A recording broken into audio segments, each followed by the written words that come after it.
صلی اللہ علیہ وسلم۔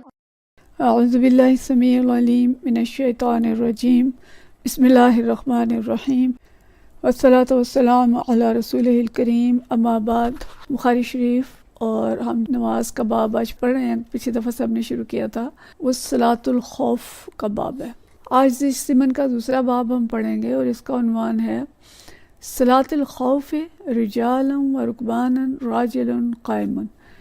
صلاۃ الخوف، نماز خوف، رجالن پیدل، رکبانن سواری کی حالت میں، راجل قائم سمرات قائم ہونے والا یعنی کھڑا ہونے والا، یعنی جو صلاۃ خوف ہے وہ پیدل بھی اور سواری کی حالت میں بھی قائم کرنے کا بیان۔ حدیث ہے 901، اور یہ حدیث جو ہے حضرت نافع عن ابن عمر، جسے گولڈن چین کہتے ہیں، عن نافع عن ابن عمر رضی اللہ تعالی عنہ نحو من قول مجاہد، اور اسی طرح مجاہد نے بھی اس کو بیان کیا، اذا اختلطوا قیاما، کہ جب اختلاط ہو جائے، مطلب کہ جب مسلمان اور مشرکین ایک دوسرے سے خلط ملط ہو جائیں، یعنی سخت لڑائی شروع ہو جائے۔ اس دور کی جو لڑائی تھی وہ ذہن میں ہوگی، تو جب دونوں فریق خلط ملط ہو جائیں یعنی سخت لڑائی شروع ہو جائے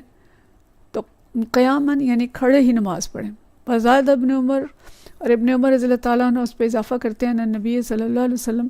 کہ نبی صلی اللہ علیہ وسلم نے فرمایا کہ وَإِنْ كَانُوا أَكْثَرَ مِنْ ذَلِكَ، اگر دشمن زیادہ ہوں،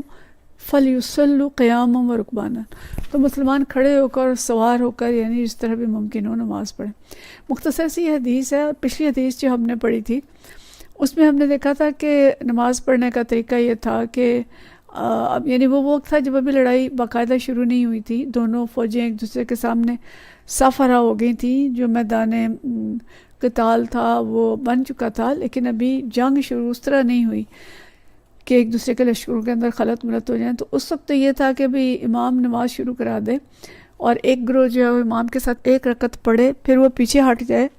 اور دوسرا گروہ آ کے اگلی رکعت پڑھے، اور جو پہلا گروہ تھا، جب پہلا گروہ نماز پڑھ رہا تھا تو جو دوسرا گروہ تھا وہ پیچھے کھڑا تھا اسلحہ لے کے، اور جب یہ ایک رکعت پڑھ کے پیچھے گیا تو وہ گروہ جس نے اسلحہ اٹھایا ہوا تھا وہ آگے آ کے نماز پڑھ لے۔ تو یہ طریقہ تھا پچھلے، ہم نے دیکھا اس میں کہ بھی جنگ شروع نہیں ہوئی تو اس وقت اس کی تفصیل ہم نے دیکھی تھی کہ اس طرح سے نماز پڑھی جائے گی۔ اب یہ ہے کہ جنگ شروع ہو گئی اور لڑائی دو بدو جاری ہے، اور خوف اتنا شدید ہو کہ مسلمانوں کے لیے اپنی سواریوں سے نیچے اتر کر قبلہ رو ہو کر باجماعت نماز ادا کرنا ممکن نہ ہو، تو ایسی صورت میں قیام، استقبال قبلہ اور نماز باجماعت سب کی پابندیاں ختم ہو جاتی ہیں کہ اصل مقصود نماز پڑھنا ہے۔ اس لیے فرمایا، حکم دیا کہ مسلمان سواری کی حالت میں خواہ ان کا رخ قبلہ کی طرف ہو یا غیر قبلہ کی طرف، اشاروں سے رکوع اور سجدہ کرتے ہوئے انفرادی طور پہ نماز ادا کر سکتے ہیں۔ اور اگر جنگ مسلسل اتنی شدید ہو رہی ہے کہ اس طرح نماز ادا کرنا بھی ممکن نہ ہو تو پھر بعد میں نماز قضا کر لیں، جیسے کہ ہم آگے حدیث پڑھیں گے انشاءاللہ تعالی۔ تو مقصد یہ ہے کہ نماز اتنا اہم رکن ہے کہ اس طرح کے خوف کی حالت میں بھی نماز معاف نہیں ہے، اور جنگ ہو رہی ہے، تلواریں چل رہی ہیں، لیکن اشاروں سے نماز پڑھ لی جائے، اور اگر قیام ممکن نہیں ہے، جماعت ممکن نہیں ہے، تو جماعت کے بغیر اپنی اپنی نماز اشاروں سے رکوع اور سجدہ کرتے ہوئے پڑھ لی جائے میدان جنگ کے اندر۔ میدان جنگ سے ہٹا نہ جائے، کیونکہ اگر ہٹیں گے اور باجماعت نماز پڑھیں گے تو دشمن غلبہ پا لے گا، وہ حملہ کر دے گا۔ تو اس لیے میدان جنگ میں یہ سہولت ہے کہ اشارے سے نماز پڑھ سکتے ہیں، اور یہ اس صورت میں ہے جب کہ ایسا ممکن ہے۔ اور اگر ایسا بھی ممکن نہ رہے تو پھر کیا ہوگا کہ پھر نماز جو ہے اس کو قضا کر دیا جائے گا، اور آگے بعد میں جا کے مؤخر کر دیا جائے گا اور بعد میں پڑھی جائے گی۔ اچھا، اگلا باب ہے یحرس بعضهم بعضا فی صلاۃ الخوف،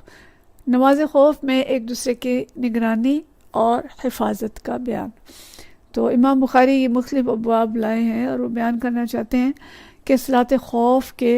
مختلف طریقے ہیں۔ خوف کم ہے تو نماز یہ ہے، خوف زیادہ ہے تو دوسرا طریقہ ہے، خوف اس سے زیادہ ہو گیا ہے تو پھر تیسرا طریقہ ہے۔ تو یہ جو پہلا طریقہ تھا سب سے پہلے ہم نے پڑھا تھا، اس میں سے ایک طریقہ یہ تھا کہ پوری کی پوری فوج نماز میں بھی ہو اور پھر بھی بعض جو ہے وہ بعض کی حفاظت کرتے رہیں، یعنی بعض لوگ جو ہیں وہ سجدے میں چلے گئے تو باقی لوگ سجدے میں نہیں گئے. وہ جو 2 رکعتوں کا ہم نے پڑھا تھا کہ ایک رکعت امام کے پیچھے پڑھ رہا ہے, دوسرا گروہ ہتھیار لے کے کھڑا ہے, وہ اس کی حفاظت کر رہا ہے. جب ایک گروہ نے ایک رکعت پڑھ لی وہ پیچھے آ گیا اور وہ والا گروہ جو تھا وہ آگے جا کے پڑھنے لگ گیا. تو یہ گویا جو گروہ پیچھے کھڑا ہے وہ اس گروہ کی حفاظت کر رہا ہے جو کہ آگے نماز پڑھ رہا ہے. یہ حدیث حضرت ابن عباس رضی اللہ تعالیٰ عنہ سے روایت ہے, حدیث نمبر 902 ہے. قالا فرماتے ہیں قام النبی صلی اللہ علیہ وسلم, نبی صلی اللہ علیہ وسلم کھڑے ہوئے,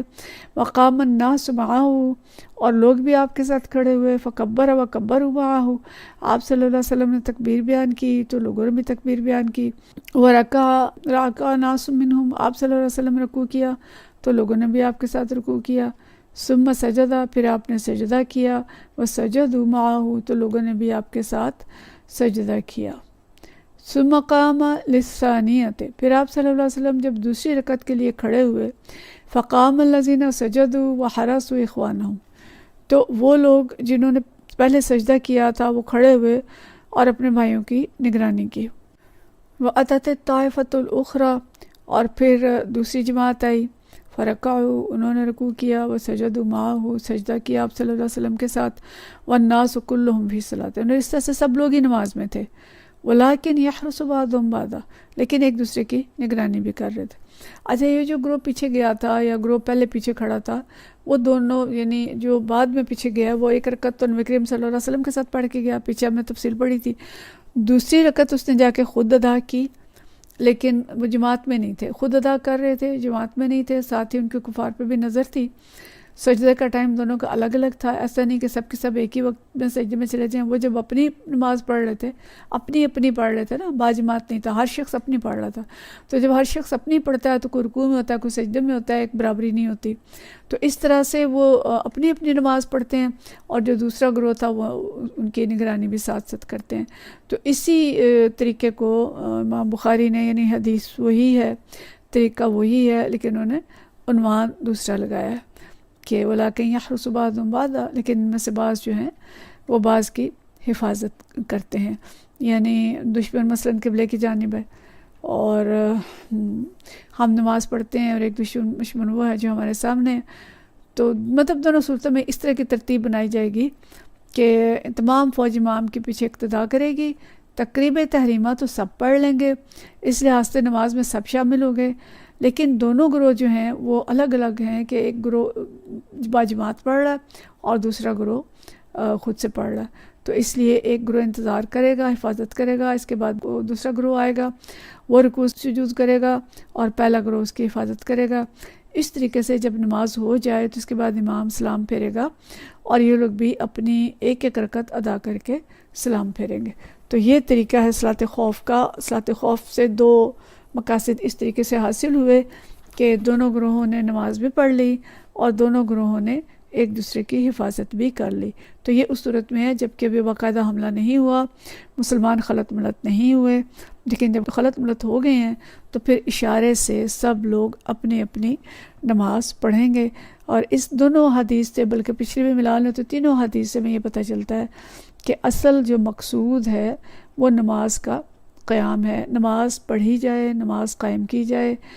اتنے بڑے خوف کے عالم میں بھی نماز چھوڑی نہیں جا سکتی. کجا یہ کہ ہم سوچیں کہ جی بازار گئے تو نماز چھوڑ دی, بچہ گود میں تھا, بچہ رونے لگ گیا تو نماز چھوڑ دی, بچے کو دودھ پلا رہے تھے تو نماز چھوڑ دی, اور ذرا سا سر درد ہے تو نماز چھوڑ دی, ذرا سی کوئی تکلیف ہے تو نماز چھوڑ دی, شادی بیاہ ہے تو نماز کا تو تصور ہی کوئی نہیں ہے. تو نماز اتنی اہم چیز ہے کہ جان جانے والی ہے, سامنے خطرہ ہے, تلواریں چل رہی ہیں,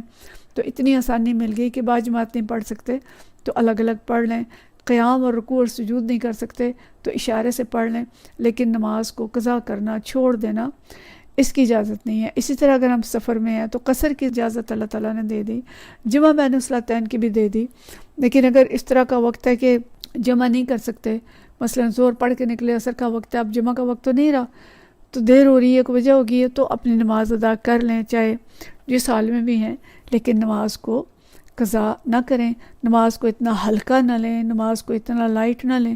کہ نماز کی پرواہ ہی نہ ہو اور دنیا جہان کے سارے کام ہوتے رہیں، اور سارے کاموں سے تھکا کے جب نماز کا وقت آئے تو ہم اتنے تھک چکے ہوں کہ ہم نماز جو ہے وہ ہم سے صحیح پڑھی ہی نہ جائے۔ تو نماز کی اہمیت کو سمجھیں اور مختلف اوقات میں مختلف حالتوں میں نماز کے طریقوں کو سمجھیں۔ وآخر دعوانا ان الحمدللہ رب العالمین۔